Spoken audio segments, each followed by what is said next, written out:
Hello friends, అందరికీ hi. ఇప్పుడు ఏంటంటే నిన్న ఒక వీడియో పోస్ట్ చేసిన. ఆ వీడియోలో ఏంటంటే మన ఇన్స్టా ఫ్యామిలీ మెంబర్స్ అంతా ఒక కామెంట్లో నాకు డేంజర్ జోన్ ఏదైనా పెట్టాను తమ్ముడు అది ఇది అన్నారు. ఇలాంటి పిల్లలు ఏదన్నా ఇప్పుడు హాలిడేస్ కదా వస్తారనేసి, తమ్ముడు అక్కడ చూడొద్దండి సుడిగుండం ఉంది అనేసి ఇప్పుడు నేను ఒక జెండా ఇక్కడ డేంజర్ జోన్ కట్టబోతున్నా. ఒకసారి చూడండి, జెండా అయితే కట్టబోతున్నా ఇక్కడ డేంజర్ జోన్ అనేసి. కామెంట్లో చూసి అదే పని మన ఇన్స్టా ఫ్యామిలీ మెంబర్ చెప్పినారని ఇప్పుడైతే ఇది ఈ పని చేస్తాను నేను. కట్టుదా తమ్ముడు.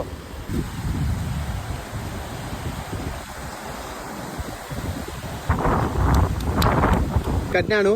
ఈ రూటు మళ్ళీ ఒకసారి చెప్తాను. కదిరి రూటు, నామాలగుండు, ఇక్కడ సుడిగుండం అనేది ఏదో ఈ జెండా గుర్తుకు పెట్టుకోండి. ఇక్కడ డేంజర్ జోన్ ఉన్నాయనేసి ఇదో సుడిగుండం మళ్ళీ అదో ఆ మధ్యలో చూడండి. కొంచెం జాగ్రత్త ఫ్రెండ్స్. లో ఒక అక్క ఏమని చెప్పిందంటే, పొద్దుటూరు వాళ్ళు చాలా మంది చనిపోయినారు తమ్ముడు ఇక్కడ, బయట ఊరు వాళ్ళే ఎక్కువ, కదిరి వాళ్ళు ఏం తక్కువ, వాళ్ళకి తెలుసు కాబట్టి నువ్వు జాగ్రత్త బాగా చేస్తున్నావు అని చెప్పింది అక్క. ఓకే, థ్యాంక్ యూ అక్క, నువ్వు చెప్పినందుకు గుడికి. Okay, thank you. అందరికి బయట ఊరు వాళ్ళకి ముందే జాగ్రత్త అన్న. ఒకసారి అడ్రస్ చూసి చెప్పినా కదా, మీరు చూసుకోండి.